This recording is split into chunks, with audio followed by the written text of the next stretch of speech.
25 Life Goes On. Chapter 25. Life Goes On. Note, sad, not reaching the goals for the past few days. We are at 485 right now. Here is another quick goal, 60 minutes goal, since I am feeling generous.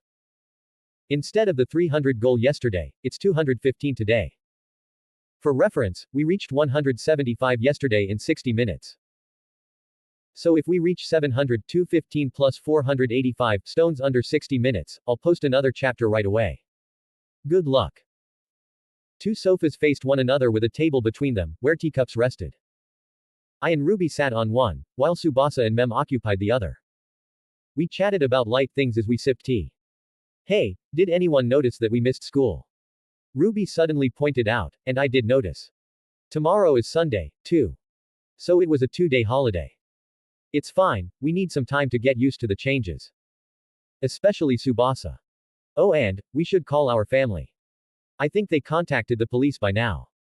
Tsubasa shook her head, taking a sip from her tea. I doubt it.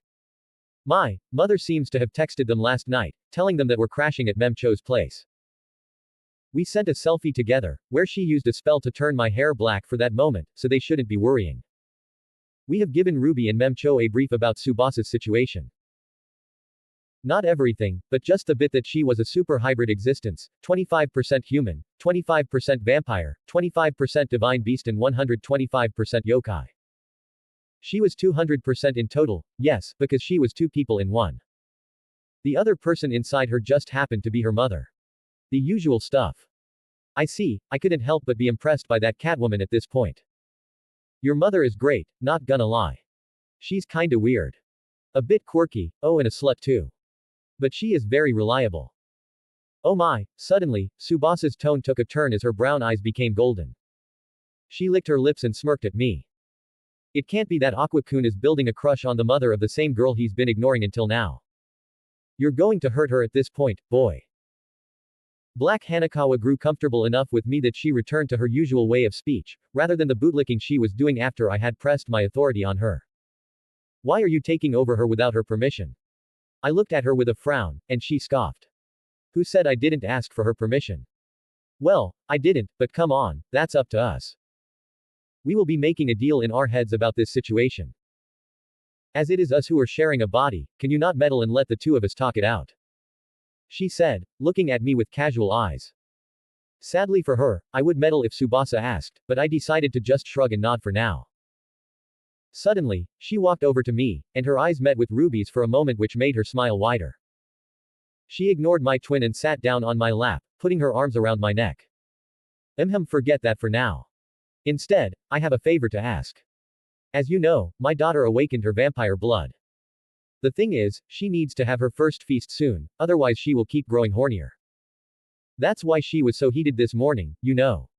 Oh wait, that's true. I should have kept that in mind, being a past vampire myself. In my defense, I didn't use that racial side much, since it was the same life in which I became the sorcerer of eternity.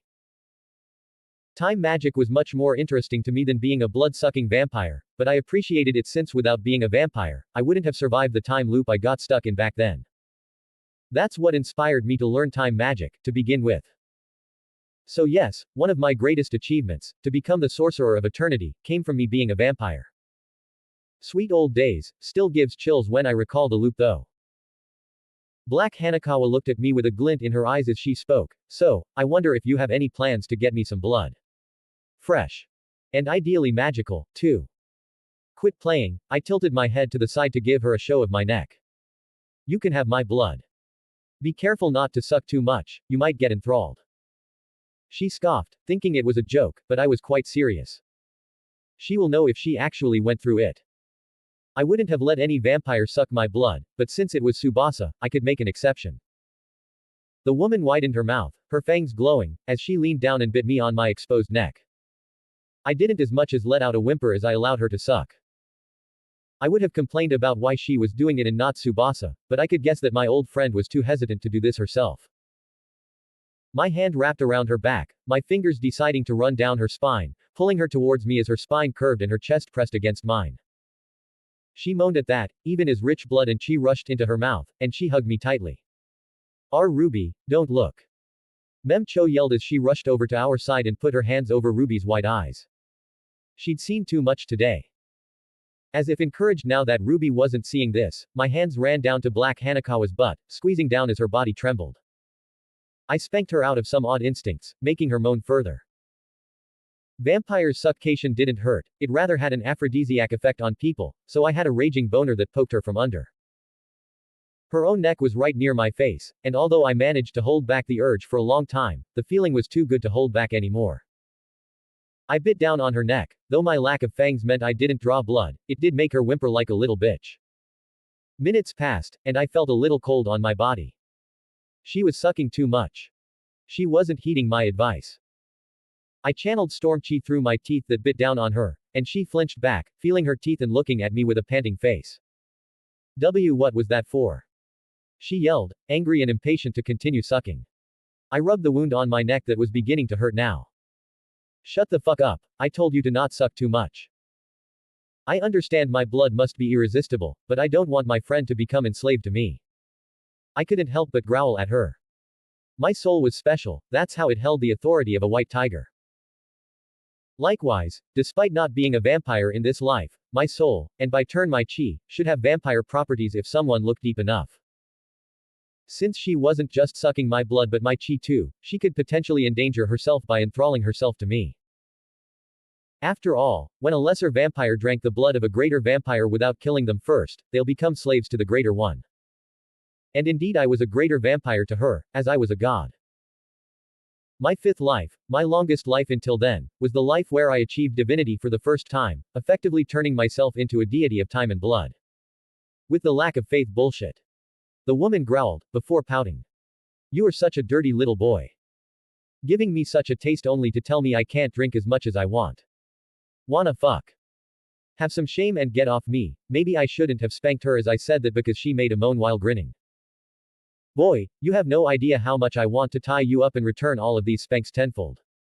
Maybe I should do it. I'm stronger than you anyway, maybe you'll learn your place under my wet cunt after I'm done with you. She said as I grew annoyed.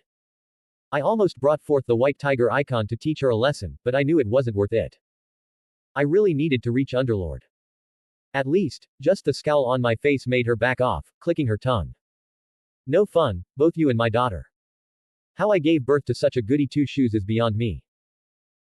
She said, and I got the feeling that Tsubasa wasn't being very friendly in her head after seeing her flirt with me like this. I watched as her golden eyes returned to normal and she blinked, looking at me for a moment before looking away, blushing. We should leave now, Aqua. She said and I agreed. I turned to my side, where Mem Cho finally removed her hand from on top of Ruby. Mem, get ready. I stood up, and the devil girl turned to me in surprise. I think you should come meet our parents. Aqua, you do know you give me too many mixed signals, right? She said, and I wondered what she was talking about. Mem Cho had a car of herself. She had about 300k subscribers on YouTube, and all the sponsors and revenue allowed her to get a decent Toyota. She drove, I took the seat beside her, while the two other girls sat behind. Mem took this time to talk about something she found more important. Are they part of your sect, too? She said the sect word weirdly, unsure if it was the word she thought it was. Are they? I turned to look at them. Well, Ruby is. She doesn't know it yet, though. She should be a disciple. Or do I make her an elder? She's kinda weak for that though. Let's go with the number one disciple, as she's learning directly from the sect leader, me. Ruby gave us a confused look, not sure what I was blabbering about, as I turned to Tsubasa. She was wearing a pair of glasses now, but the glass didn't have a proper lens she could see clearly without any glasses now, after all. Still, she just didn't like being without glasses, so she borrowed them from Mem Cho's collection. She also gave me a strange look. As for Tsubasa, I don't know. Never had any plans to include her in this, it's a very dangerous route. That's why I never told her about the magical side of the world, either. But now that things are like this, I didn't imply anything. Anyway, all of this depends on what Tsubasa and her mother decide on. They need time to think this through. I wanted them in my sect, they'll join me whether they plan to or not, but it didn't hurt to give them the illusion of freedom for now. We will see later. Tsubasa gave me a nod and then lowered her head. From what I could tell, she's been having a talk with her mother this entire time. So just the three of us for now? Mem Cho asked, a bit disappointed. Soon, her tone changed, however. Well, I was expecting this to be bigger, but it's a good thing that I joined when it's smaller. Am I an elder, Aqua-kun? You're weaker than Ruby, I told her. Though if she learned her time powers, that might change soon. She pouted, trying to look cute, and it worked. I'll teach you some spells, don't worry. But that means you'll be the number 2 disciple. Fine. She sighed. Oh, and, I turned to Tsubasa, but I talked to her mother. Kitty, if Tsubasa joins, she will be a disciple, but you'll be an elder. It's nice being 2 people at once, isn't it? The topic changed to lighter things as we soon reached our destination. Trust created trust.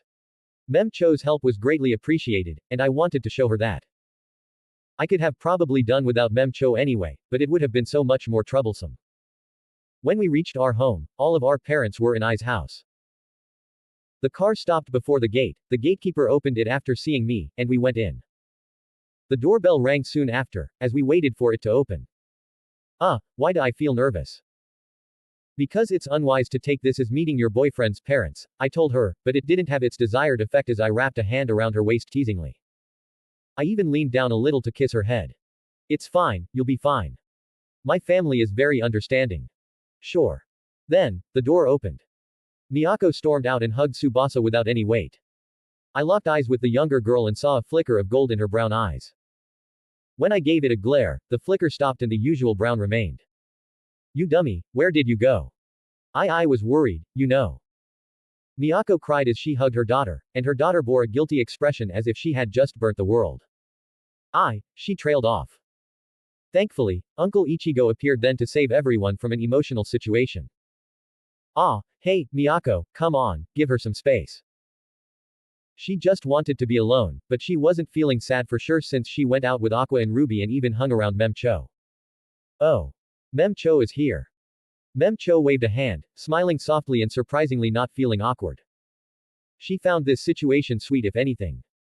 Miyako kissed Tsubasa's head and then pulled back to look into Mem Cho.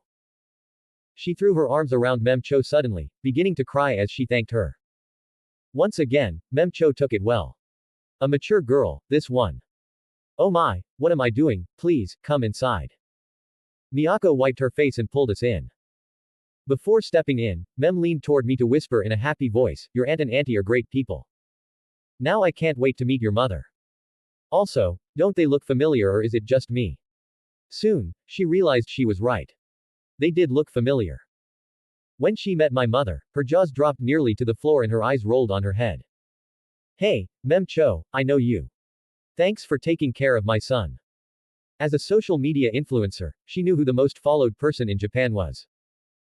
The woman who had more than 100 million followers, the living legend of Japan's showbiz, Ai Hoshino. Your mother is I. Despite being so mature earlier, she didn't hold back that yell even though we were in the same room as I. Incredible switching. But it doesn't make sense. The timeline means she had you too at the age of. Now, I jumped behind her, putting her arms around Mem Cho. One of her fingers traveled to press over the younger girl's lips. We all have our secrets, let's not go around yelling about them. Such as. Mem calmed down when Mom, to even my surprise, whispered her real age to her ears. How could she even guess that? What? Seeing Mem calm, she spoke, my kids were always allowed to bring friends at home, I told them consequences be damned, but this is the first time they actually brought someone. It just happened to be a girl whom my son has chemistry with. So I'm looking forward to our meeting, and, let's make a TikTok together. Your channel needs a boost. You can consider this a thank you for giving my children a roof for a night. Mem Cho was pulled to our chamber of secrets, the studio deep in our mansion, while the rest of us got comfortable in our home. This is nice. If you want to read the next 20+ chapters right away, visit my Patreon. Link, Patreon.com, Master 4th Wall. 25 comments 0 vote. 26 Dates and Gods. Chapter 26, Dates and Gods. Note, there you go, goal fulfilled and deal fulfilled. Enjoy. Next goal, a 23-hour goal. If we 400 more stones and reach 1100 total stones by tomorrow, I'll post 2 chapters at once. I had a day off and the day after, too, as it was Sunday. The day after that, I didn't have school because I had a shooting in the early morning. Memcho and Black Hanakawa healed me well, but I still had to stabilize my body. So I decided to do exactly that before the shoot. Memcho stayed almost the entire day in our house, but I wasn't there to see her. I left my house and leapt into the sky. I began to cultivate within some storm clouds. I could finally do this now that I could fly. Crack. Rumble. My chi was causing the clouds around me to roar in rage. It helped my speed a bit. Unfortunately, no matter how much I try in the normal way, it will take a long time for me to advance. It would have taken at least 2 months before I could advance again, to begin with. But after this ordeal, that could take a year or more. That's a year of wait I was too impatient to go through. What should I do? With my eyes closed and sitting in a lotus position, I murmured. I really needed to find a way to speed up my progress. Being in the middle ladder of a world was not fun, and sadly that was the part of power I was right now. Well, it's not like there is no way. Yes, there sure was. I wouldn't usually choose this way, it's not my current style, but things have come this far, but I have already kind of done it halfway through. So why not go all the way? Problem is, how do I approach this? While pondering over this, the night came.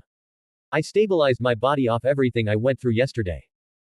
This didn't return the cultivation I had lost, obviously, but my foundation was safe. I opened my eyes.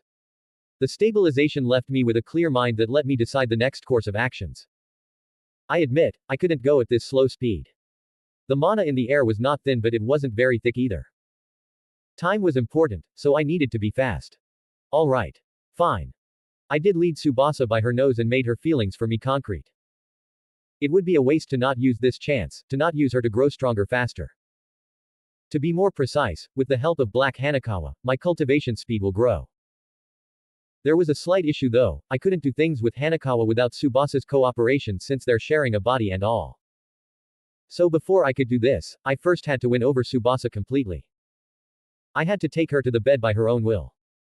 The Baochujutsu. The bedroom method. In this world, that technique was only used to heal people, as what happened to me. But in many of the other worlds I know, it can do a lot more. Indeed, I am talking about the infamous dual cultivation method. Memcho left, the day ended. When the next day came, my entire family decided to go on a tour as it was Sunday. Well, it was just the 3 adults, Ruby, I, and Tsubasa who were left behind. Ruby was diligently training in this free time of hers, while Tsubasa was in her home. She was home alone, which was just perfect for me. So, I left my house and went to the house just beside ours. I greeted the guard at the gate and entered, waking into a peculiar scene. Aqua. I stood in front of Tsubasa who just walked out of the shower, wrapped in a white towel with her wet hair falling down to her waist. She jumped back a few meters, hitting the wall. From her shock, it seemed she was intending for a few steps only, but her new strength was too unfamiliar to her to know. What are you doing here, Aqua? She yelled as she held her hands over her chest, which was always covered with a towel. All right. It's Sunday, and our family was out, Ruby was in her room. I happened to have something to talk to with Tsubasa, and she just happened to walk out of the shower. Purely a coincidence. Hey I waved a hand at her. I came here to check up on you. I wasn't here the entire day yesterday, so I didn't get a proper chance to ask how you're doing. Oh, Tsubasa eased a little as she took a step forward, nodding. I'm fine. See, can we talk a bit later? I should get dressed. I don't understand, I walked over to her. She went nervous seeing me approach, but when she tried to back off her back was against the wall already. I put a hand above her shoulder, pinning her down. She looked anxious under me, her eyes spinning as she held her towel with her hands. Tsubasa, I thought we made up. What is this behavior? She didn't say anything, a massive blush growing on her face and her eyes moving to the side. This is. Yes. It was just the side effect of the bloodline thing awakening, it made me feel heated, it was a mistake. Oh. My facial expression twisted as if I was hurt. I hesitantly withdrew my hand. It was an act. I see. My bad. I guess your mother was messing around when she said you have feelings for me. I suppose I should have been more doubtful since she is playful. I looked down at her as she looked up at me hesitantly. Then, I turned around to walk away. I took a step, and then another. But I couldn't take my third step, as she ran and threw her arms around me from behind. Just as I had planned. You are so evil, she grumbled. Mother just said this was an act. Was this? She said you were trying to make me feel guilty and planned to make me run and hug you. Is she telling the truth? I paused. What a bitch, she saw through. I guess I'll have to be more careful next time, it was kind of obvious. Slight change of plan. With that slut in her head, I should take this slower than I planned. I don't want Tsubasa to feel like the development is artificial, because while I might be acting a bit manipulative, I do like her. You think? I said as I gently grabbed her hand that was hugging me. It pains me a little to see her trust such a scheming slut over a young long-term friend. I did run to hug you anyway, didn't I? She said and tightened the hug. And I am still doing it. Isn't that enough to prove I don't trust her more than you? I was hoping she would correct me when I referred to myself as her friend, but she didn't do that. See, harem settings in modern worlds are annoying. The girls have a level of self-respect, she can't just throw herself at me after I kissed her, then Memcho, and then her again. Now that she was sober, she knew better, even though I could feel that she still wanted me. Fine. I suppose I'll take a more active approach. I turned around swiftly and held her in front of me. Her back was against my chest and my arms wrapped around her. My left arm held her arms wrapped by her belly while my right hand rose to raise her chin up to look at me. It was the same position I had held Mem Cho in the second episode, so she knew to expect what I was going for. As I had hoped, although her expression showed hesitation at first, her eyes closed and her lips parted. I didn't kiss her though, and once she realized I wasn't going to, her eyes opened and a massive blush spread across her cheeks. Is that what you wanted? You should be more honest with your feelings, Tsubasa. Let me go. She said, but she was not struggling. Her eyes were spinning and her face was growing redder. Shit, what a mess up. I pulled her closer, her ass pressed against my lower abdomen. Her largest asset was her breasts, sure, but she wasn't flat in her other important area either. As a healthy male, my manhood naturally reacted and poked her behind. Her breathing stopped when she felt that. I let go of her chin and wrapped both my arms around her. I leaned down and put my lips on her neck, taking a deep breath as I kissed her nape deeply. She gasped, her head snapping to the side, as she let out a sweet moan with her eye closest. Don't, on. My hands went up to cup her breasts, and her gasps only grew louder. I didn't do much and stopped kissing her nape. Let's go on a date, I said. That's the right way to approach this. We can talk about this better there. I am sure you still want to talk about this, given these reactions you just have me. You really are a bad boy, Mother was right. She said, keeping her eyes locked on the wall. Since she wasn't looking down at the ground, she wasn't feeling any negative emotion. No, if anything, she loved every second of this interaction. I held her like that and asked, when do you have time? For the date. I am not free anytime soon. How about next Sunday? We will do it tomorrow, then. My shoot ends at 10 a.m., we will meet up then. I have classes then, though. Too bad, looks like you'll have to dunk school tomorrow. She looked up at me, her eyes pleading. It looked like she didn't want to do it, as she opened her mouth to protest. I can't do that, and you know it. I am the class rep, you know. I can't miss a day for such a silly reason. I didn't say that. I'd have been hurt if you did. She looked away for a moment and then looked up at me again. She didn't say anything though, so I had to ask again. She really likes the other person to take the lead, huh? So, will you make time? I will. She nodded slowly. I smiled, and almost per se said, good. Good girl. The good girl part wasn't entirely intended, but I felt her body shiver a little when I said that. So it was as I suspected. Well, she's an orphan, the orphanage held control over her life, and even after being adopted she was kept on high watch thanks to the kind of family she was living with. With that context, perhaps some masochism is normal. Then, while she at least knew her mom's name and had her photos, she had nothing on her father. So maybe some daddy issues too. It was a nice package, I liked it. When I began to loosen my arms around her, implying that I'll go now, she looked up at me expectantly and regretfully. I didn't allow her regret to register, leaning over to give her what she expected. My mouth neared hers and her lips parted. She closed her eyes and accepted me, as I entangled myself in a passionate kiss with her, that I had to end all too early. Tsubasa was delicious. Third-person point of view. Shiwadel was killed, my lord. We thought it may have been Jaguar warrior who did that, but he too was killed. Their bodies are unfound. The culprit is unknown. Quetzalcoatl sat on her throne, dressed in an elaborate Aztec dress and headdress. Just like how her outfit was serious unlike last time, her expression was too. She wore a dark frown as she heard the report recited by a servant kneeling in front of the throne. Was it the devils? Or angels? Do we know that much at least? After a short silence, she asked. It's neither of them, the kneeling servant said. There were signs of ki and normal mana in the vicinity, so it may have been a yokai and a human mage. It was a group. Did they group up on him and Shiwadel? It made sense to her now. There was no way for the Jaguar warrior to lose to a no-name. Quetzalcoatl would have bet on Jaguar man even if he was against Rias Grimoire, who had the power of destruction at her fingertips. So no way he lost to a single individual whom they haven't heard of before. Strange. She leaned against her fist, her eyes looking into the distance. A pity that he had to go this way, I was planning to use him a bit more. Let Tezcatlipoca know that Jaguar warrior is dead, and tell her to prepare a funeral for him who was once her strongest avatar. Prepare a funeral for Shiwadel in our place, too. The servant lowered his head further, it was a nod. Quetzalcoatl had a feeling that this culprit was the same one who held the treasure of Shalut currently, it was a simple divine intuition. So she added one last line. And make sure to find whoever did this. I am curious if the yokai faction is daring to bare their fangs against the real beasts. Were the yokais holding onto the box? The heaven-shivered process as her beautiful lips stretched, revealing rows of sharp teeth under. Her green eyes held a bright glint in them, like the brilliant light of Venus before the sun's rise. If you want to read the next 20+ chapters right away, visit my Patreon. Link. Patreon. Master 4th Wall. 27 comments 0 vote. 27 Humanity's Loser and the Bunny Girl.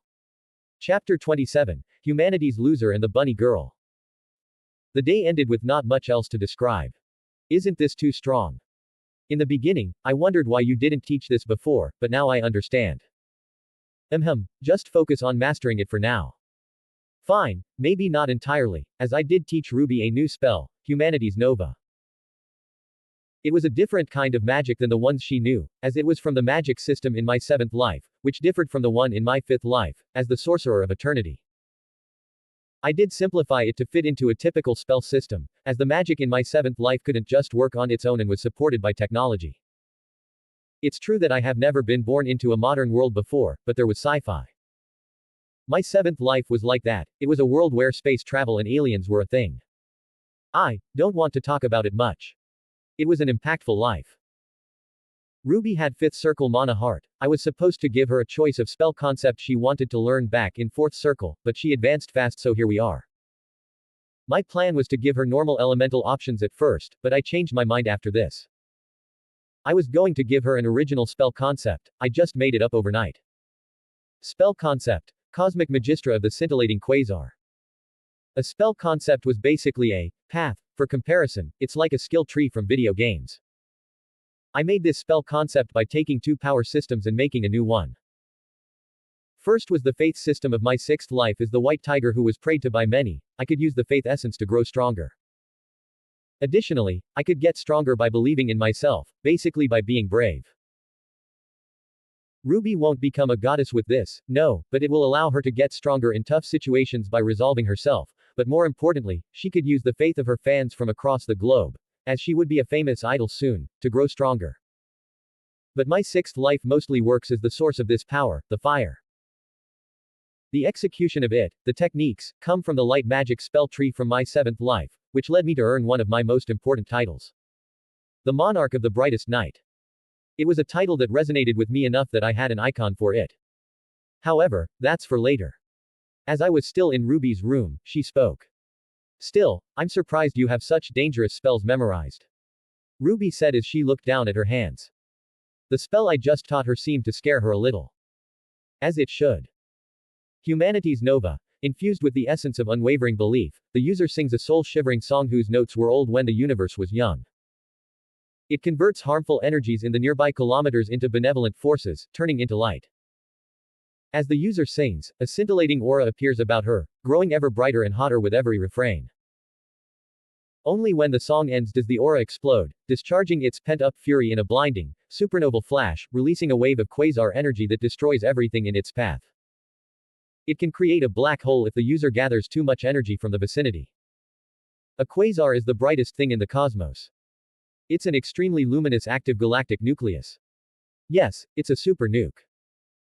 It can destroy a city if she went all out in her current rank, though that'd badly injure herself too, but at least her enemies will go down. In a world like ours, where negative energies are everywhere due to the unhappy people of the 21st century, it's a stronger spell than usual. Use it carefully and well, it's not a party trick. I told her as I ruffled her hair. She already knew that, despite her age and behavior, she was smart in picking things up. Okay, Ruby looked up at me, her mouth hesitated. Oni-chan, if you don't mind, can I ask you something? I wondered what she wanted to ask. Her Kujmimic allowed her to learn the spell already. She had easily copied the necessary flow of mana I showed her. Though this sort of spell was more than just mana flow, one had to feel a certain way. She was good with emotions enough that it wasn't an issue either. I was proud of her. Her speed of growth thanks to her eyes mixing general speed of growth made her extraordinary now. So I was curious about what question my talented student had. Who are you? Asked Ruby, causing me to pause while ruffling her hair. Who am I? Huh.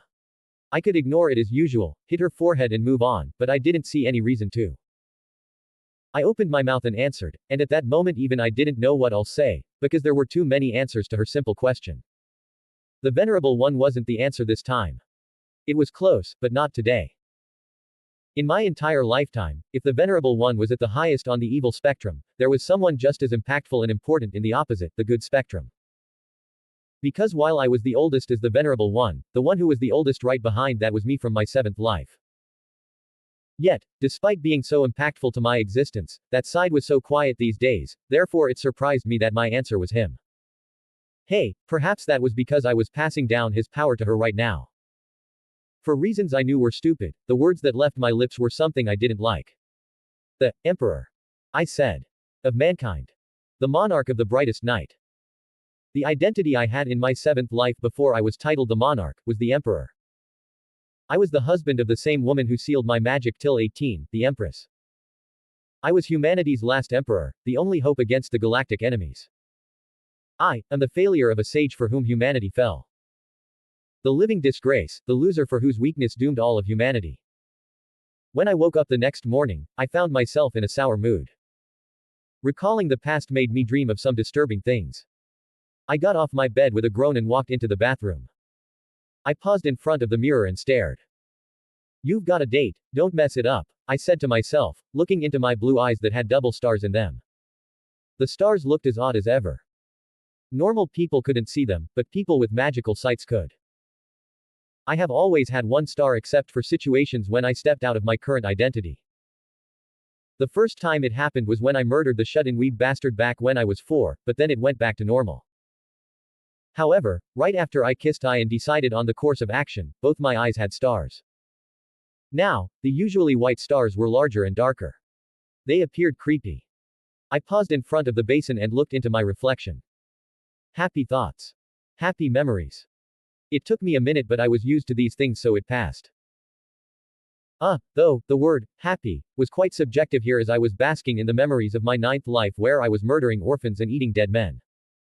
But hey, it worked, so whatever. Haha. My black stars returned to white, and as I felt my emotions come under control, even though it was colder than usual, my lips moved to form a smile. Phew ha ha ha ha ha, I stared at myself in the mirror. Great. Good morning, Mom. Nice weather today, isn't it? I greeted the woman in the kitchen as she raised an eyebrow at me. I had pink Velcro rollers on her hair, and she was cooking food for me. She was up earlier than usual today because my shooting started hours before Ruby's school would begin. Yet here was I, up and cooking, even though she was outside the entire day yesterday and was surely tired. I walked to her, standing a bit too close to her. Want help with the cooking? No. What's up with you today? Rejecting help. Rude. She fully turned towards me and opened her mouth to say something, but then she shut her lips and shook her head. I muttered something under her breath about kids and puberty as I ruffled her hair and walked away, followed by her annoyed yell. I just did my hair earlier. Brat, you come back. After leaving the house, I called an Uber a few blocks away and got on it. It took less than half an hour to reach today's destination. It was a mall today, a super mall where we will shop and the camera crew will record. Since it's very early in the morning, there won't be many people in the mall, so filming won't be an issue. When I reached the gate and entered, the crew was already present, but not all the actors and actresses were present. Prince Charming wasn't late today. I heard the director say in a sarcastic voice a bit far from me, but I ignored him. I met up with the guys and caught up with them about what we've been up to recently. They were quite curious about the situation between me and Mem Cho, and since that girl was yet to reach us, I had to handle it myself. Akane and Mai were the only girls present right now, and although they were a bit far from us, I felt them pay attention to my words. My fault for falling for her casual flirting, honestly. I saw in the group chat she tried to take all the blame, but it's really just me who got a bit too excited. We met up later and the issue was resolved. No, we are not dating. I explained. The guys gave me knowing looks, and for a moment I was glad they were chill with it. They gave me proud looks for bagging a senpai, without getting into consequences. Well, not all of the guys were chill with it though. Particularly the kid named Sen Kaibara, who was the same age as me, seemed a little pissed that I was playing with girls' hearts and that the others didn't seem to mind. Still, he didn't say anything, which was good for him. From what I felt through my jade perception, my Sakurajima returned to her own space. She didn't care, she only listened in because she thought there would be drama, but there was none. Akane Kurakawa appeared a bit more bothered though. She had a similar reaction to Sen. She thought that I was one of the bad boys who played girls on a whim. She wasn't wrong, but it's not good if my prior impression was ruined because of this. Soon, Memcho and Yuki joined us.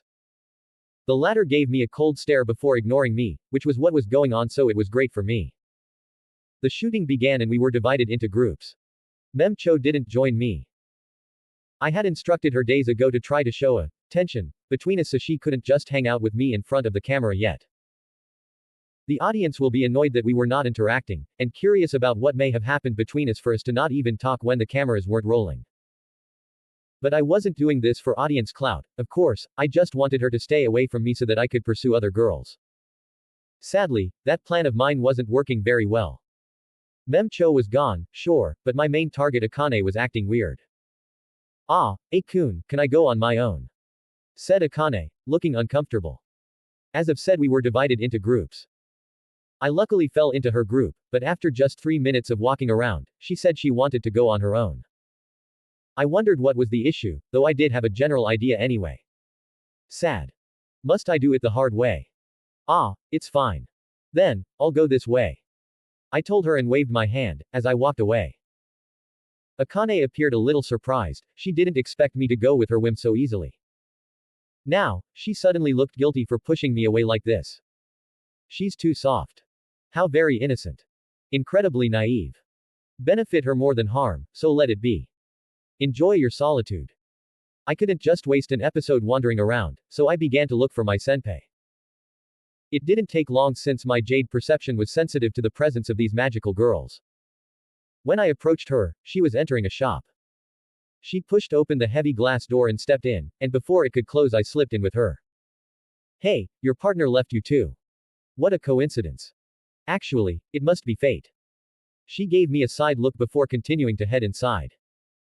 A worker quickly approached us, but I waved my hand from behind Mai's head to tell him to stay away. It seemed her low presence had made her partner leave her, just like how Akane went on her own way, so it was a good thing that I'm getting some alone time with her. You didn't tell me we went to the same school. I said, I did notice your uniform, but as a new student I couldn't be sure, but you should have recognized me. Why are you talking to me? I'm clearly not interested. She gave me a sharp look. And how did you know we go to the same school? Someone whom we both know told me. Who? That's a business secret. She didn't bother asking again and then wandered around the shop. Only then did I pay attention to my surroundings. We were in a shop filled with cosplay items. Cool. I wanted to talk to her again, but the shop was interesting, so I let her explore while I looked around a bit myself. Welcome, sir. Would you happen to have anything specific you're looking for? I was asked by one of the workers. Now that I and Mai have separated, they approached both of us. A cameraman had entered the shop too by now, and he was recording towards me. It was a bit annoying right now since I was just about to enjoy myself, but then again I could enjoy myself without bothering about the camera. The worker helped me look around a bit, and I soon found an interesting fit. It was an orange jacket and pants, with a tight black shirt under it. The belt in the pants had the shape of a heart and the end of the sleeves of the jacket was like gauntlets. It was the outfit of Dio Brando, the blonde vampire. Blonde vampire with time abilities. That reminded me of my fifth life, as the sorcerer. I happen to be blonde here too, let me try this out. I walked out of the changing room in the tight fit, finding myself in the face of a camera. The cameraman whistled and gave me a thumbs up as I waved at him. Turning to the side, I was surprised to find Mai in front of the cashier's desk, paused as she stared at me. She held a bag in her hand as she quickly shook her head and tried to walk away, but I wasn't going to let her do that. Hey, what's that in that bag? No way, did you just buy a bunny girl outfit? Did I just witness the beginning of her bunny suit era? Well, she did have bunny ears already, just invisible to the normal eye, and probably even had a tail tucked under her pants. Why are you making your voice like that? It's weird. I quickly cleared my throat and returned to my normal tone. Dio's voice was weird for me, indeed. Better now. I guess. She took another peek at me. It suits you. I didn't know you were muscular, I thought you were just big. As the black shirt under my orange jacket was too tight, made to show your muscles and abs, it just looked as if I had painted my skin black. My abs looked like intricate machinery as they moved when I walked. But what is that she just said? Ha, have my muscles once again charmed a maiden's heart. For the rest of the shoot, I and Mai spent our time together. I wouldn't say we were best friends all of a sudden, or even a friend for that matter, but I sure was the closest person to her in this entire set. That was a good development. Now, I had a real date waiting for me. It's time to leave. Master 4th Wall note, passed out to sleep, so couldn't post the chapter. Here you go. Also, here is a aqua picture in this paragraph. Looks like we didn't complete the goal though, from what I gathered in the comments and a friend I had on the lookout for it. By the time stone reset, we weren't at 1100. Sad. We were close enough, I'd have still given an extra chapter if I was free like usual, but dang busy schedule. Next time goal will be fulfilled for sure. Next goal is 650 more stones from where we are at. Since we managed almost 600, it shouldn't be hard. We are at a clean 1150, so goal is we reach 1800 stones. Good luck. If you want to read the next 20 plus chapters right away, visit my Patreon. Link, Patreon.com Master 4th Wall. 22 comments 0 vote. 28 Date 1. Chapter 28, Date 1. Tsubasa was sitting on a bench, her head down as she looked at her intertwined fingers, lost in thoughts. Things have been so hectic lately. So many things happened. Magic was real. She was a human vampire tiger mixed race. And most importantly, her birth mother was suddenly alive, inside her no less. The last 3 days were very long for Tsubasa. Amidst all of this, one might think getting asked out by a boy was a forgetful matter, yet Aqua's actions were what made time appear longer. She was asked out for a date, by her liar of a cousin and childhood friend, her childhood crush who had apparently been ignoring all her signals until now. Why so suddenly? She had wondered to herself after Aqua left her house yesterday. Why now of all times? Why did he suddenly feel attracted to her? No, did he feel attracted to her at all, or was he doing this for something else? Just what went through his head, she wondered. But she doubted she'd ever know, given he was such a big liar. He had so many secrets. Sitting on a bench with her school bag by her side, she received a few passing glances from people noticing that she skipped school. Some passerby old men shook their heads and said something about this generation being so useless, while some others found nostalgia in the scene. This kind of attention in this situation where she was committing a small crime basically, would have gotten Tsubasa flustered just a few days ago. Now though, she didn't feel any of that. Perhaps it was the fact that she now knew and had witnessed with her own eyes that magic was real and so was gods and devils. In a world where beings of limitless power existed, was there any point in attending school or minding mortals' opinions?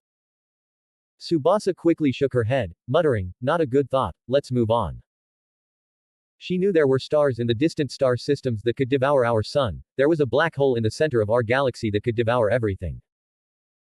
She never put much thought into it. She didn't feel life was worthless just because those things existed. So what changed now? In the end, these gods were basically that. And you yourself can become like them if try. As if amused by her internal musings, a voice bloomed in her head. Stars and black holes were things beyond your understanding before, but with bloodline my help, you can move ahead understand them. Likewise, wield powers to destroy to create more of you become a god as long wish. There is no limit our growth, love. That voice was Hanakawa Shinra, the soul of her mother that resided inside her now. She's been like that the entire time, telling her stuff as if to awaken some sort of greed inside her. Sadly, Tsubasa didn't share the same kind of grand ambition as her, not when this woman was the same one who would have basically taken over her body if not for Aqua's help. So she ignored her words again, she didn't bother replying. But speaking of Aqua, she looked down at her wristwatch and felt an odd twist in her stomach. It's been 2 hours since I left home, why is he not here yet? He couldn't have dumped the date, could he? Tsubasa told Miyako, her mom, that she'll eat in Ai's house. She left her home half an hour before school would begin saying that, while she messaged Ruby saying she will be leaving early due to some school matters. She lied to both and managed to slip out. It was the first time she had done something like this, all because of Aqua. Yet he was nowhere to be seen even hours later. She was in a park, and more people were noticing her now. People were jogging in laps around this road, and this one man in particular was looking at her every time he passed her bench. His gaze felt a little uncomfortable. Should I leave? She did text Aqua earlier, but there was no response yet. She didn't want to call him because he might be doing a scene, in which case his phone might just have been silent all along. He did say it might take him a bit of time, but 2 hours alone was. Hey, excuse me. Tsubasa was startled out of her daze as a voice called her from the front. She'd have stood up due to the surprise, but the man who just spoke was standing too close, right in front of her, so she couldn't stand up. Ah, yes. She looked up at him, holding back an ugly frown due to the smell of his sweat. He was the creepy guy she was talking about, the one who kept glancing at her chest every time he passed. It looked like he built up just enough courage to come to talk to her. He had short black hair and brown eyes, and he wore a tracksuit. He didn't look bad, he was above average, but did nobody tell him his sweat smells like shit? I noticed you've been waiting here for a while now. Is there anything wrong? We can talk about it if you want. The man tried, and Tsubasa managed a polite smile to turn him down. Haha, I am waiting for a friend. You've been waiting for a long time. Did you have breakfast? Come, I'll buy you a meal. The man persisted, and Tsubasa grew a little nervous. No way. Hanakawa's voice rang in her head. Why are you nervous? Can kill him if want, that powerful. How my blood.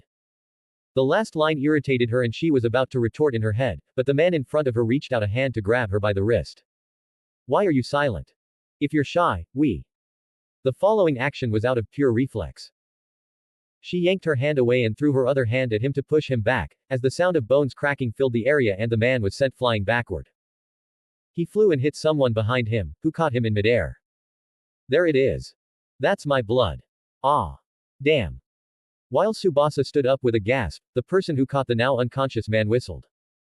It was Aqua, who looked at her in surprise. I didn't know my cute and meek Tsubasa could be this violent. He is out cold. UCK, why does he smell so bad? First person point of view. Tsubasa asked me why I was half-dressed like Dio, as while I changed my outfit from the cosplay one, my white shirt and black pants still had a similar theme to Dio, that's why I still had gauntlets around my wrist. My hair too was kept spiky instead of in a ponytail. Though all that curiosity didn't last long as she grabbed me by my hand and ran from the park. Worried that the police would come and arrest her for assaulting that man, whom we put on the bench before leaving. After running out of the park and stopping near an alley, Tsubasa grabbed her knees and huffed. Soon, she began to crackle up.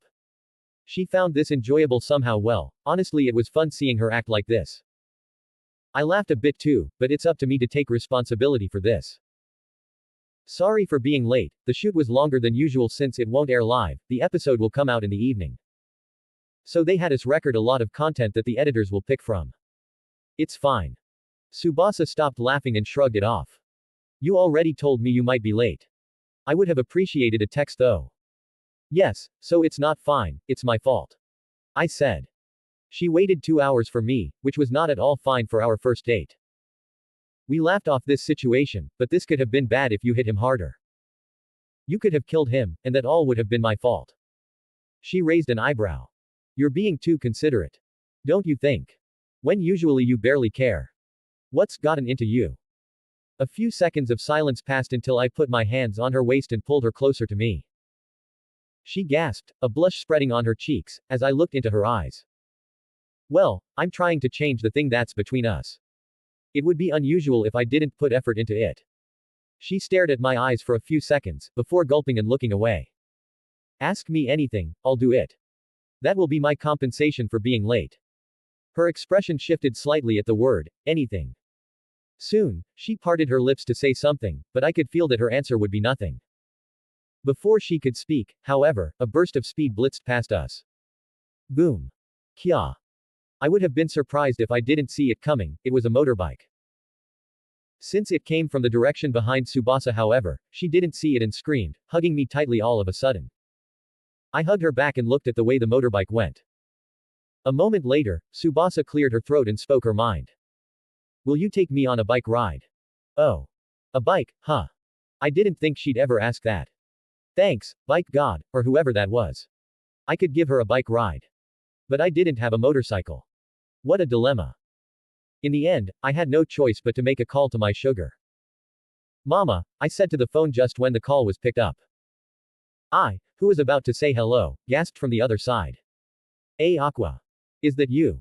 Yes, Mama. There was silence from the other side while I stared face to face with Tsubasa, who too was shocked like I. Did you actually hit your head or something? In the morning too you were acting weird. I called her just mom or mother, it's Ruby who calls her sweet and clingy, Mama. So naturally, she was surprised and soft all of a sudden. I decided to strike. Can I spend 30 million yen from the card? Oh, she said as if suddenly the world made sense. So that's what's up. That's weird, you don't usually spend on anything. What do you want that much money for? I want to buy something. Duh. But what is it? You'll see what when I return home in the evening. In the evening, why? Isn't your shooting done? Aqua, what are you up to? Are you doing drugs? Tell me truthfully if you are. Tsubasa was panicking from the moment I spelled out the amount of money I wanted. It was roughly $20,000, and that was a lot of money. She may be from a rich family now, but she was an orphan before, money held value to her. She didn't expect me to want to buy a bike like that out of the blue, she probably wanted to rent one for a few hours when she said she wanted to go ride. Of course, I was not cheap like that. Who would take a girl on a ride in rented vehicles? Not me. However, Tsubasa's panicking expression was shattered as she failed to hold back a laugh, leaking a PFT. At I's words. Oh, are you with someone? Aha. I see, I get it. Could it be that you are with a girl and want to spend money to impress her? Ah, kids these days, they don't get that love can't be bought with money. Sigh. She went silent and soon spoke in an oddly happy voice. Alright, make sure to not do drugs or anything dangerous. And when you return you will show me where you spent that money. And don't forget to use protection. I mean helmet. Bye bye. The call cut and I put the phone away. Tsubasa, looking flustered at the second last line, finally let out the scream she's been holding. Hey. That's too expensive. What kind of luxurious bike are you going to buy? At this rate, I don't want to go on a bike ride. Ah, you know what, let's do a usual date, movies and dinner and stuff. Come on. Half an hour later, Tsubasa screamed at the top of her lungs as my Harley-Davidson breakout broke through the streets of Tokyo and into the highway.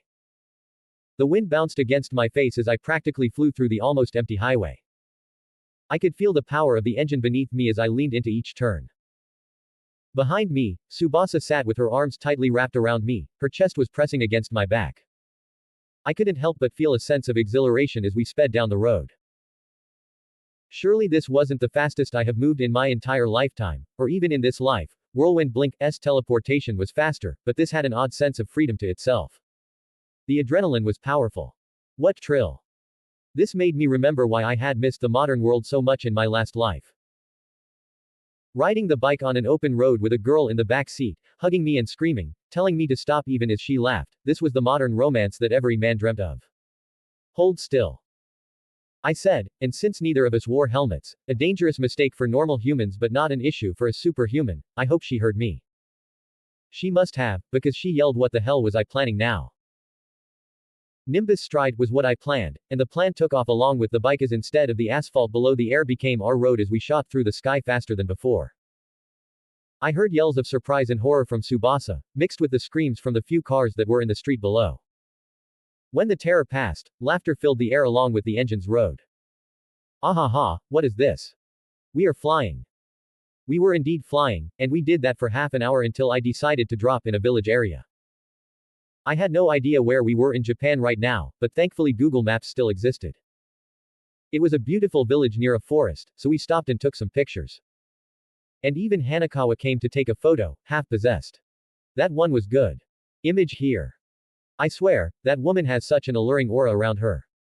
Is that a modern world slut thing? When we left the village, we decided not to fly home. Because one of the cars that were on the road back then, recorded us flying. The internet naturally didn't believe it and called it an edit, but flying again and getting recorded by some passerby might change that.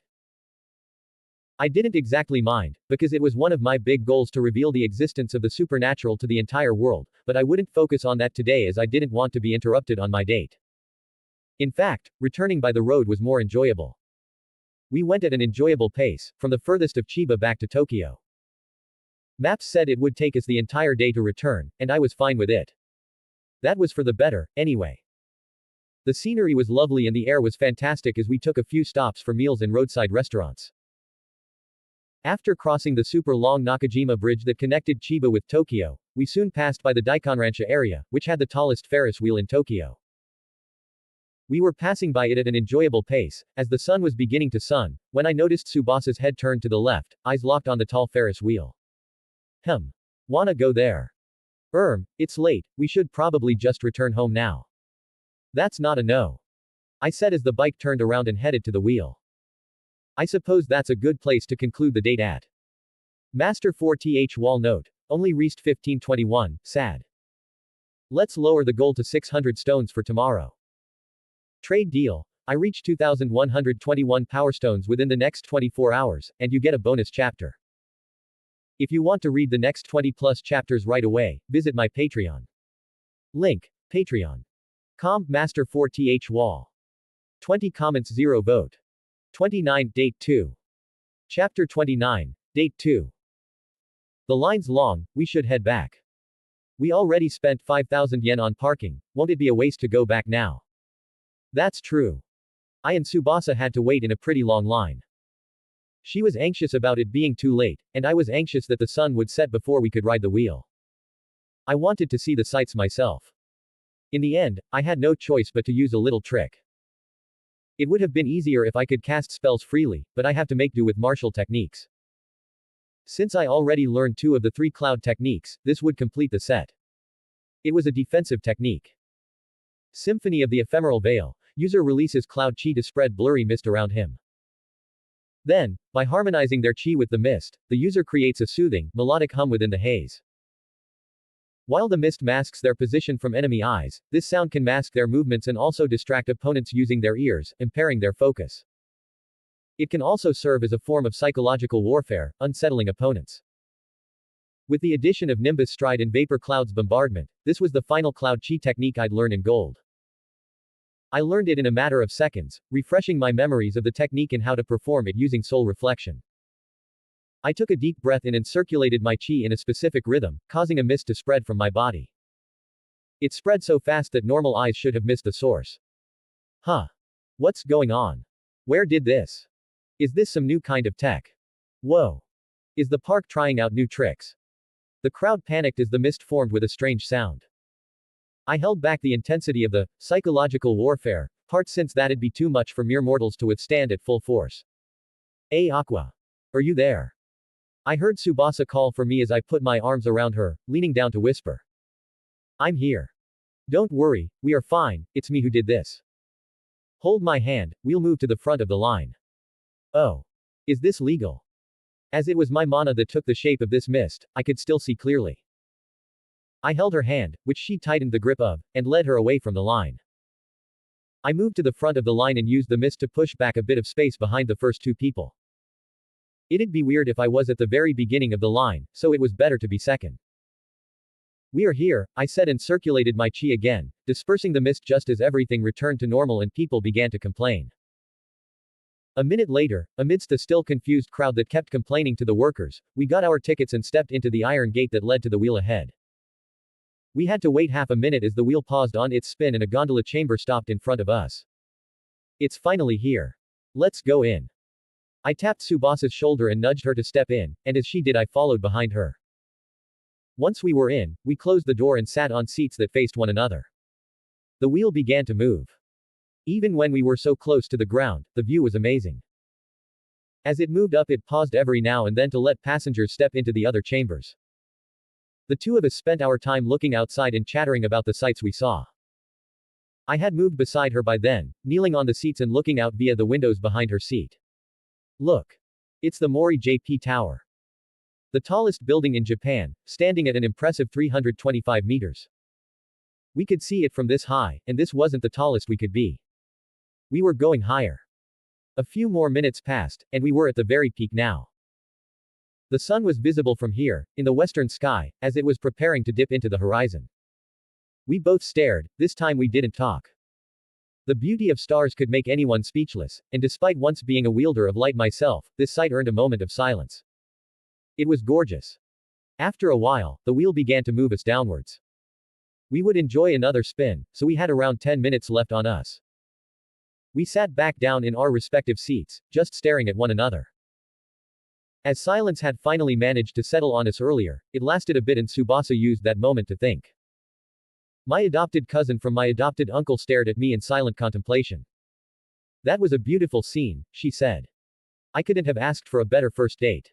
Thanks, I try. I shrugged it off jokingly. She smiled at me. I'm serious. This is the first date of my life, you know. In my mind, my first date always was going to the movies, having dinner, or something along the lines of a typical troupe. I didn't even dream of this kind of date before. So I asked, "What do you really want from me, Aqua?" Her smile dropped as she gave me a serious look. The mood changed.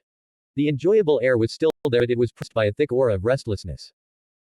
She looked serious as if she was interrogating me, but I could hear her beating heartbeat from here. She was more nervous than anything about my next words. So I chose them correctly. Only thing I want is you. Isn't that obvious? The way her expression twisted, her lips quenched, wasn't the reaction I wanted. She bit her lip and held back her tears, while her eyes glared at me. Why now all of a sudden? I gave you so many signals over the years, and you ignored them all. But now you want me. Why? And in what way, really? You kissed Memto right after you kissed me. What did that even mean? In what way do you want me? Oh, I wasn't expecting her to break down like this. Of course, it made sense, because she didn't understand. She added more to her spiteful words. You hid your secrets from me, too. None of our parents know, so it's fine I guess, but I always thought you, Ruby and I were like a trio. We three were close and helped one another out with everything. But I turned out to be the only one amongst us three who was in the dark. I wouldn't have asked you to teach me magic or whatever, but at least you could have told me. How did you guys come to learn this anyway? This world is much more than what it seems to the naked eye. But you told me none of that. You guys never trusted me. I sighed, knowing about the supernatural without means to protect yourself brings more harm than benefits.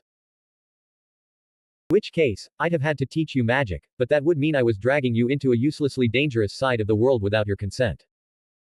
You'd have been too young to give consent because you wouldn't have and still don't understand the dangers of it all. Then I added with a smile, for example, did you notice how easily I created that mist? What if there is someone out there who can do that, but with poison? As in, a poison mist. Thousands of people would die from this kind of power, and you might be one of them. But luckily, the normal people of this world are mostly safe. There's some kind of mage law or maybe natural magic that stops magical beings from lashing out on random civilians. They can still do that, mind you, but it's not common. I love my mother, but as you probably notice, even she is a normal human. I said, it's not because I don't trust you, Tsubasa, it's because I cared about you since the start and I didn't bring you to this side. Maybe you still don't understand, but no, I am not guilty. When I was brought, her expression fell as she looked down. Her hand was resting on her thighs, curled up and tight. While Tsubasa had the right to compare herself with Ruby, she knew I loved my mother more than everyone else. I always have a soft spot for my birth mothers, you can't help but feel that when they used to change your diapers at 3 a.m. in the morning. So, she suddenly understood what I meant. I understand now. I didn't know that. She said, sighing and raising her head. I'm so. Don't apologize yet, I interrupted her. I only answered half your ranting, I deserve the other half. Your signals that I ignored. There are two truths to that. One is related to what I explained, I didn't want a normal girl to get entangled in the supernatural just because I liked her, just because we dated. So I ignored your signals. I added, and, you're my cousin. It's just in papers, sure, but I didn't want people to give you weird looks in the future. I never really cared about people's thoughts, but as the future owner of the Strawberry Agency, you ought to. Lastly, I leaned over, her sad and serious face coming too close to me. I never really realized how big your boobs were. There was half a second's silence before she blinked and flinched, putting her hands around her breasts as she stared at me in shock. She wasn't expecting the sudden off-guard comment, and that's good. I leaned back, relax now, I don't like how serious you're looking. It's just a date, and well I did confess just earlier but it's not like you have to accept. It's understandable if you find it unfair that I suddenly want you after seeing your naked chest. I just want to let you know that nothing changes between us even if you reject me, we'll just return to how we were. Well, I'll be a little hurt, but I probably deserve it for ignoring you until now. And no, she quickly said, and then held her voice low and muttered. I don't want to see you hurt, I felt so anxious when I got the memories from my mother about that night when you fought. When I woke up, luckily you were healed, otherwise I'd have cried. Don't be hurt. I blinked, don't be hurt, suggest you're rejecting me. Oh okay. I didn't say that. She said as I grinned. Bastard. Ah, you shouldn't curse I paused. Am I your boyfriend now? You can be my anything you want, Aqua. She looked into my eyes and said, but she couldn't maintain eye contact after that and looked away. Mother just said you can be my cute little blood servant, who'll feed me blood every time I'm thirsty. Doesn't that sound sweet? Except I don't think you're a master material. I reached out my hands and grabbed her waist. I yanked her towards me as her ass fell on my lap. Her face went red as she looked me in the eye. My hands squeezed her ass, so tightly that it would be uncomfortable for normal girls, but all she did was let out a sweet, mind-soothing moan. It probably helped that my passive aura made her comfortable around me easily. My right hand raised up and fell on her butt, making her shudder in a mixture of pain and pleasure as she gasped. What are you? Just showing your mother that you didn't turn out a dom like her. She should know to not press her sexual preferences down on her daughter. I leaned down, my lips near her nape, as I breathed down and kissed it. You like pain, you're not a master material. If she's suggesting a master servant thing, we can do that too. But you'll not be the master there. I understood that Hanakawa had suggested this as a joke, but what if I turned it around? Surely, I didn't mind having Tsubasa as my girlfriend now, but the initial point that I didn't tell Tsubasa stood, that having her as my girlfriend wouldn't make me able to move in and out of my house as I please, as she is my neighbor. So I wanted another girl as my girlfriend even if it's just for names for now, and for that it's better if Tsubasa didn't start as my girlfriend. Though I have to make one thing clear, I said, if you do choose this, we won't just be master and servant in names. Since you have that night's memory, you must remember the authority I used on your mother to break her will. I have a sort of white tiger authority, and as a white tiger yourself, becoming my servant would mean you'd become stronger and receive other benefits. It's a blood pact, you'd be my incarnation, my protege. I don't think. She tried, but I took her opened lips as a sign to embrace her. I pulled her body into my embrace and kissed her. She was taken aback, but she didn't fight back. She just moaned in my mouth, her hands shaking for a moment before they reached out and hugged my head. Here is a fun fact. Ferris wheels are a very popular sex spot for couples. This was one of the reasons why I brought us here. When the kiss ended, Tsubasa looked at me with droopy eyes filled with love. We shouldn't do that here. We can decide about the relationship later, but for now we are going to do something fun. We only got a few more minutes. I said as my hands rose around her curves, and my lips pressed down on hers again. We shouldn't. She tried, only to moan at my hands, feeling her body as if she were delicious food. Which she indeed was, and I was going to devour her soon. Note: smaller goal this time, 500 from where we stand. So if we reach 2,400 stones, I post 2 chapters tomorrow. Good luck. If you want to read the next 20 plus chapters right away, visit my Patreon. Link: Patreon.com Master 4th Wall. 20 comments 0 vote. 30 The Carnival Treat. Chapter 30 The Carnival Treat. Note: we reached 425 500 stones, sadly. Maybe tomorrow, then. Let's go for 500 again, meaning if we reach 2,825 stones before tomorrow around this time, I post 2 chapters. Anyhow, enjoy the chapter. In the heart of Tokyo, where laughter and excitement danced through the air, stood the majestic Ferris wheel. Its giant frame cast elongated shadows in the fading sunlight, creating an intimate haven for Tsubasa and me. As the world around us spun, our connection deepened in the secluded cocoon of our gondola. My fingers traced the delicate curve of her back, my touch igniting a trail of fire along her skin. Her lips, soft as rose petals, quivered with pleasure as my own pressed over them.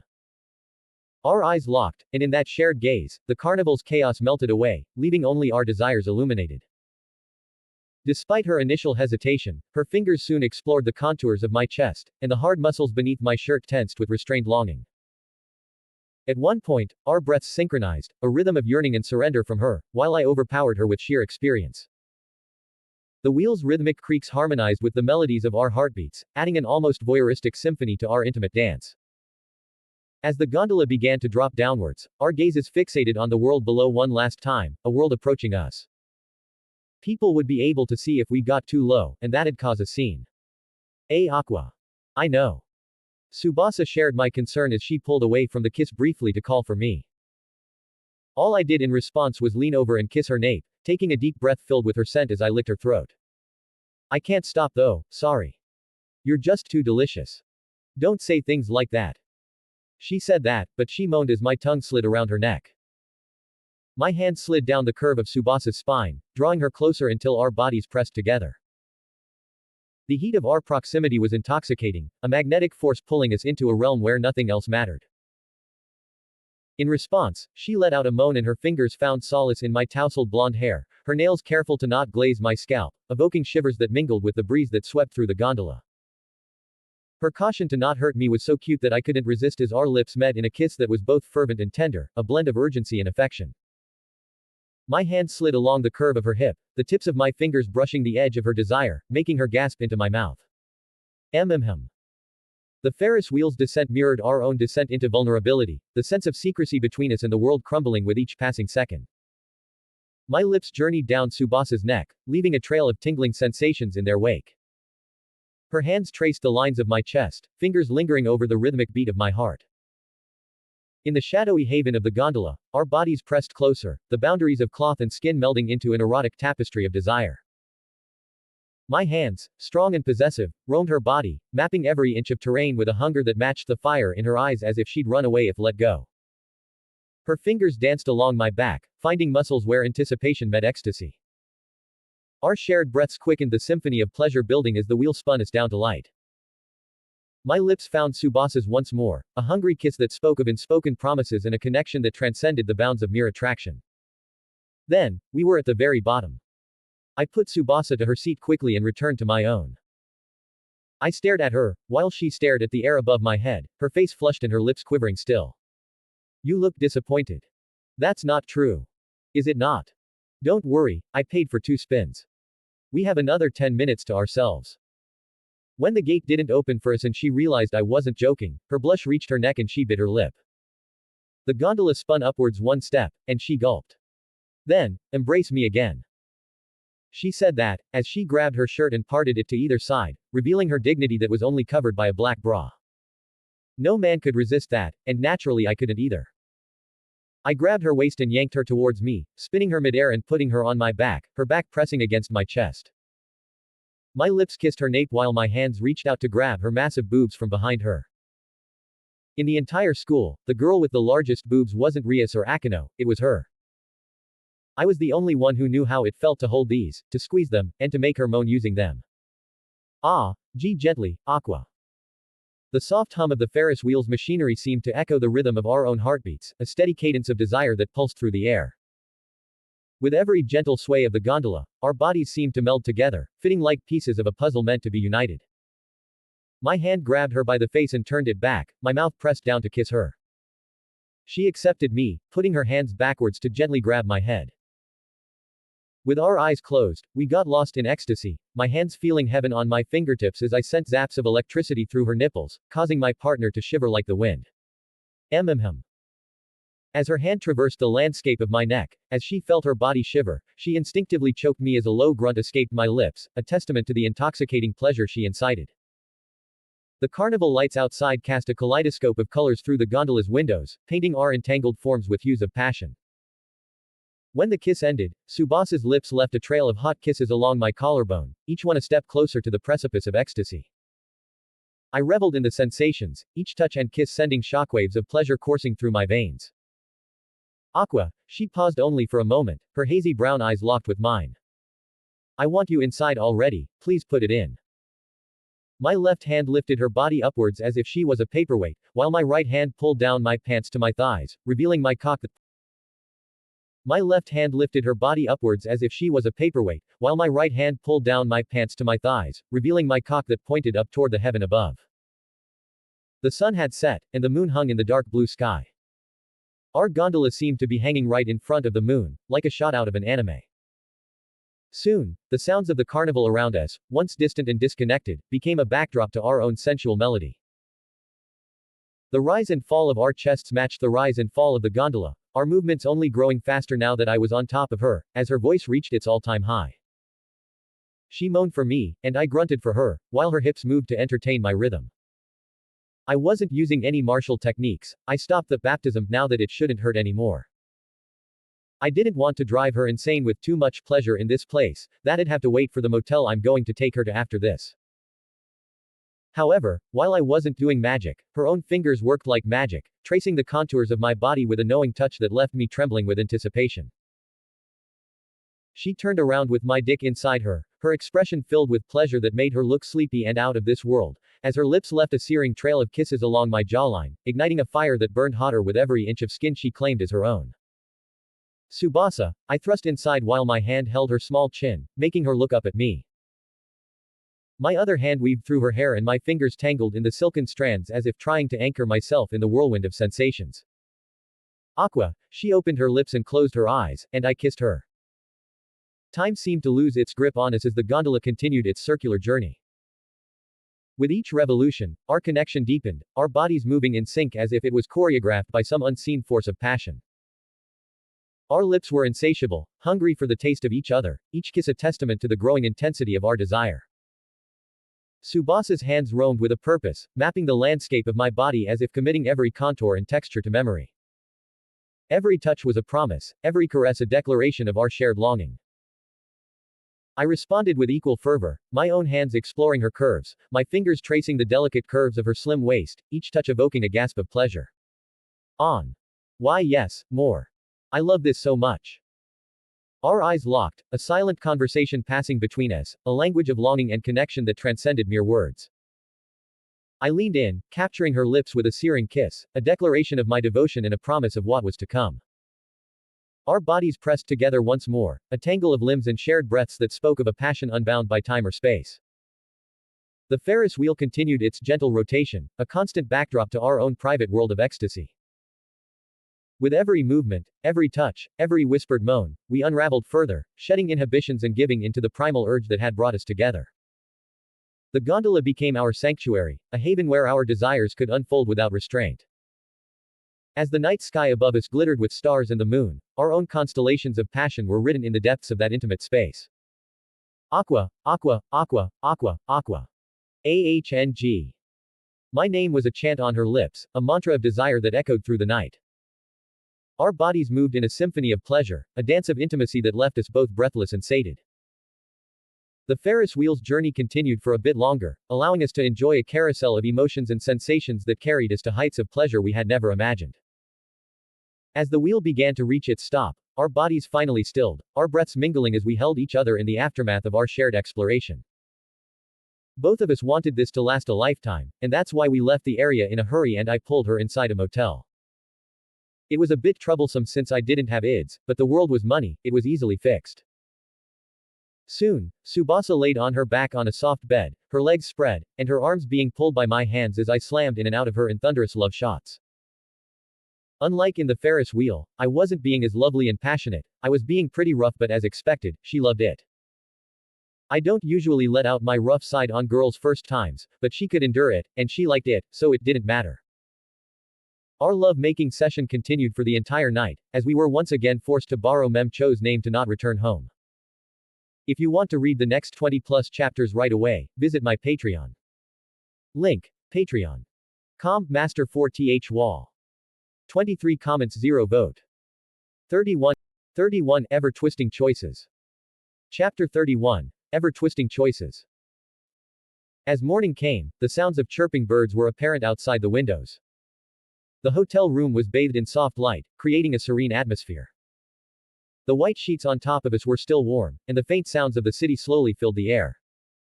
It was a moment of quiet awakening, where the coziness of the bed lingered and the promise of a new day unfolded. I woke up when sunlight slipped past the curtains and fell over my eyelids. I didn't get the chance to freshen up. I was sitting on the bed, leaning back on my pillow, and chatting with Mem Cho on the phone. I borrowed Mem's name again last night to spend the night out. I texted I to let her know that I and Tsubasa met Mem Cho out of coincidence outside school, and it ended up being a night out. I forgot to text Mem to warn her about this in case I reached out to her to confirm, and that's exactly what had happened. Luckily, the half-devil girl had enough wit to cover my back. She told I that we were with her. Though now she was curious about what I was really up to. M-chan, is this a common thing? Do you always disappear and leave innocent people like me with all the blame? A-kun, no comments. Anyway, I'll treat you to dinner to make up for this, alright? M-chan, I am not having dinner with you, who knows how it will end up, instead, I'll just count this as employee service. But if I'm really working for you like this, you need to give me some kind of payment, right? A-kun, true. M-chan, you're not even telling me about what you're up to borrowing my name this time, not that I can't guess since it's you and that girlfriend of yours, but at least I want to get something in return. Except for a dinner date. A-kun, I never said it would be a date. Damn, assuming things. Have you been hoping for me to invite you on a date? M-chan, shut up, Aqua. A-kun, ha ha ha. I'm joking. Anyway, if it's a payment you want, look forward to our next meeting. I promise it won't be anything weird, I'll teach you a magic spell. That was a deal that she liked and was very happy about.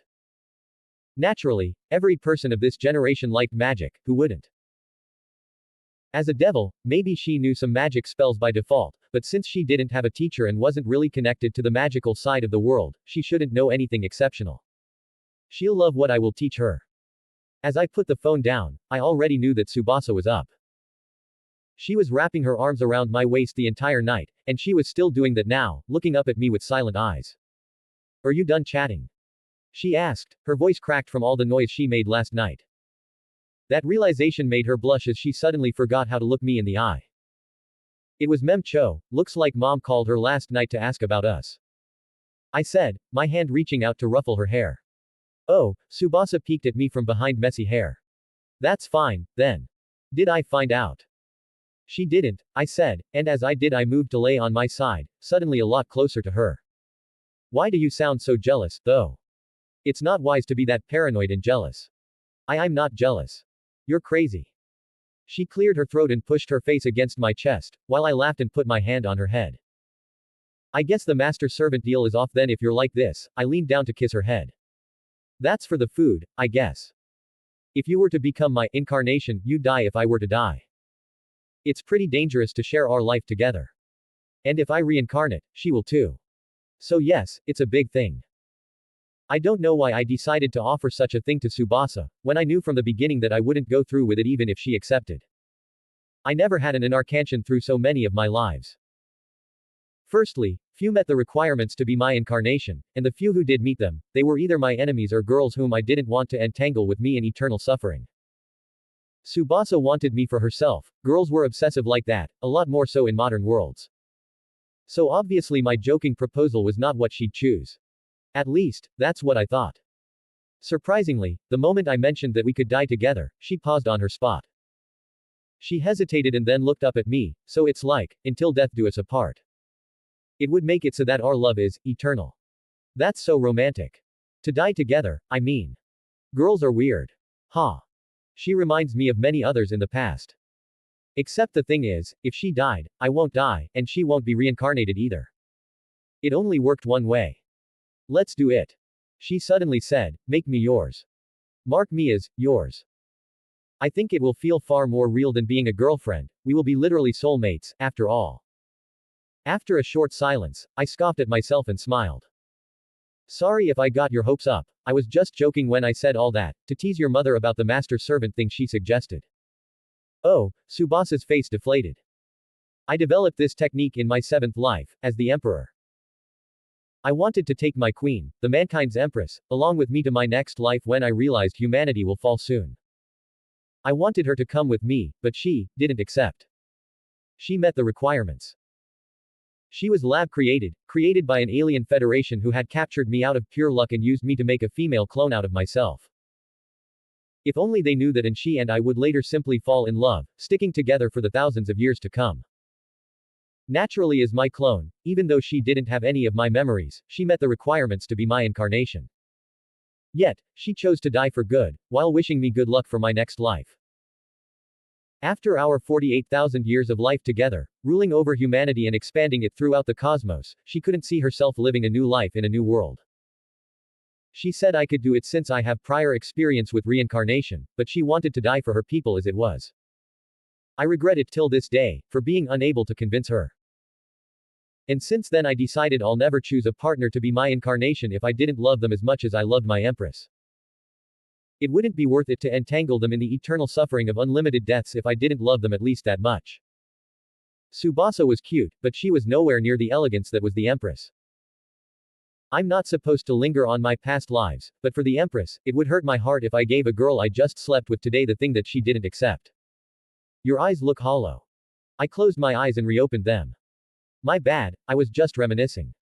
About what? Nothing you need to worry about. Tsubasa sighed. She looked down, and then her eyes rose back up to look at me.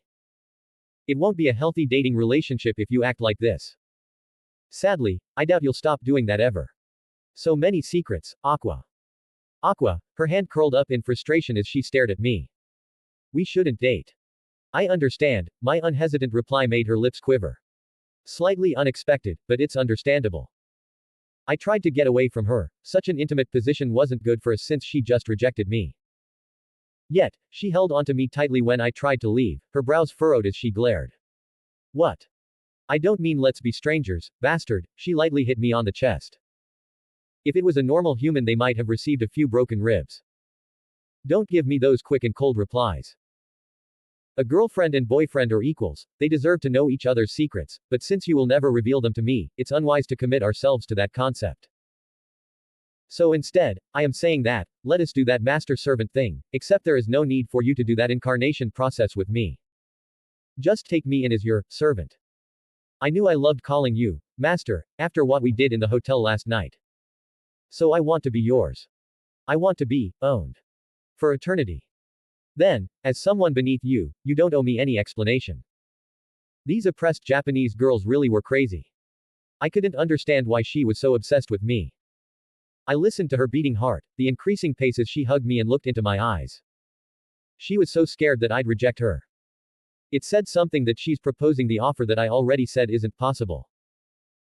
She is going far enough to cut that impossible incarnation part and just begging me to accept the concept.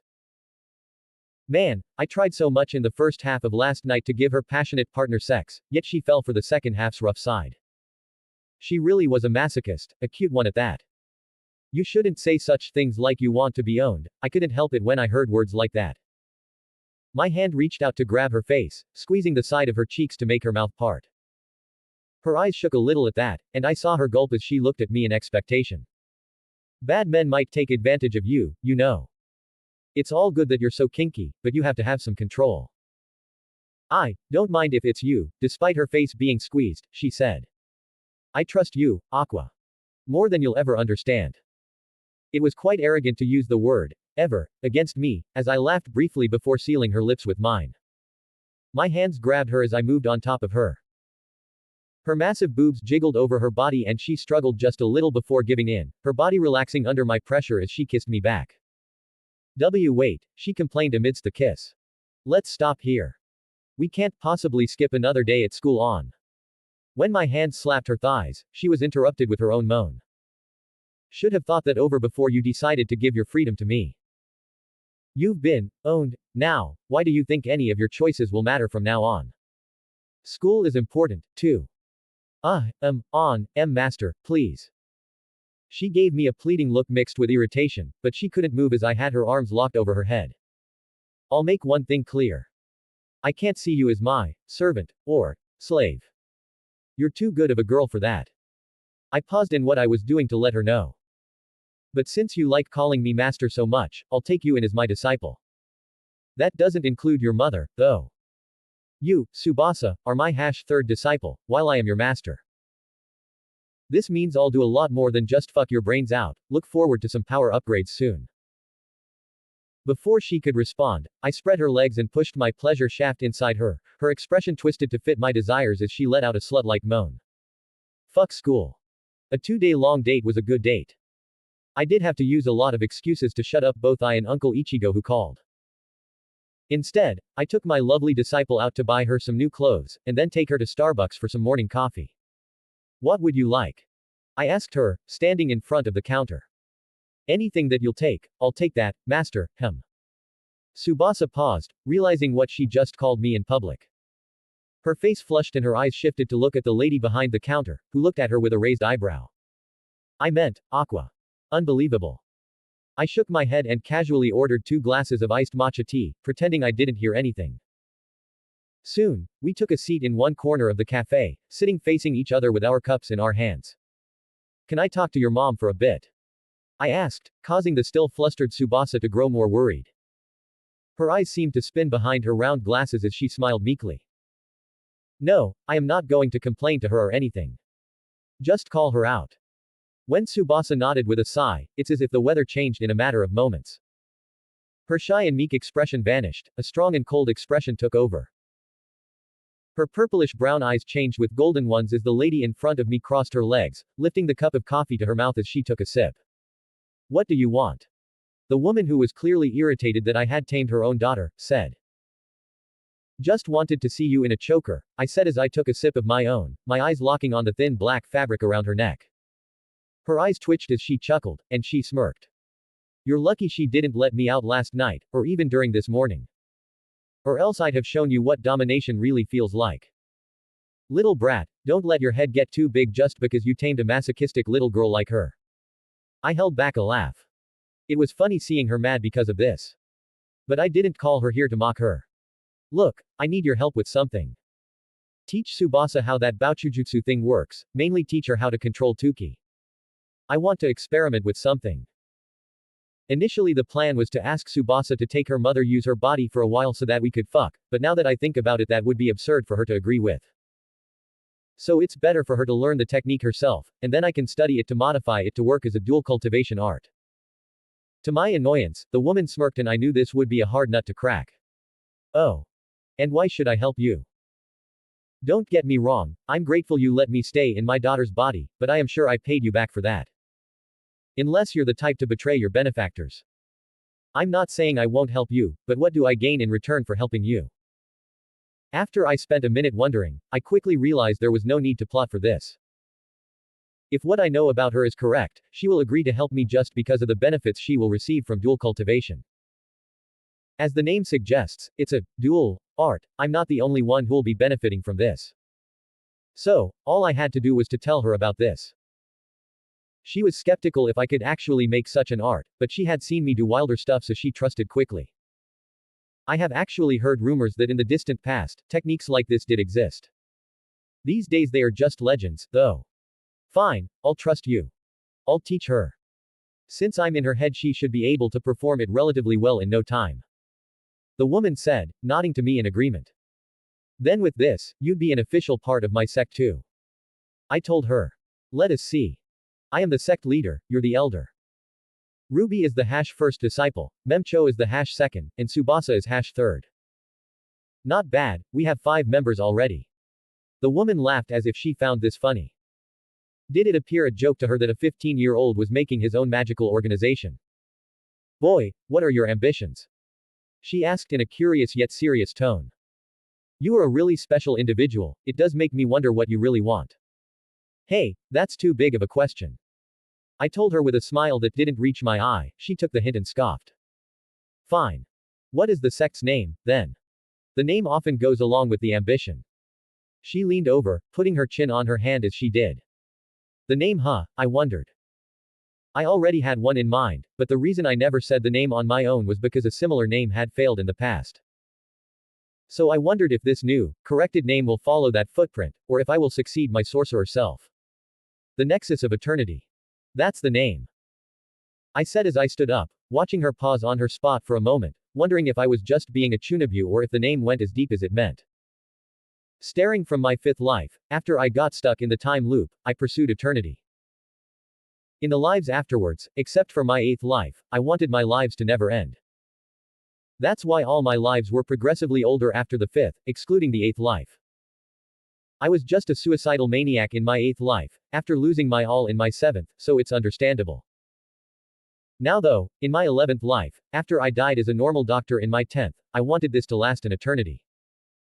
But not just me, no, I want everyone near me to form a nexus that would last as long as me.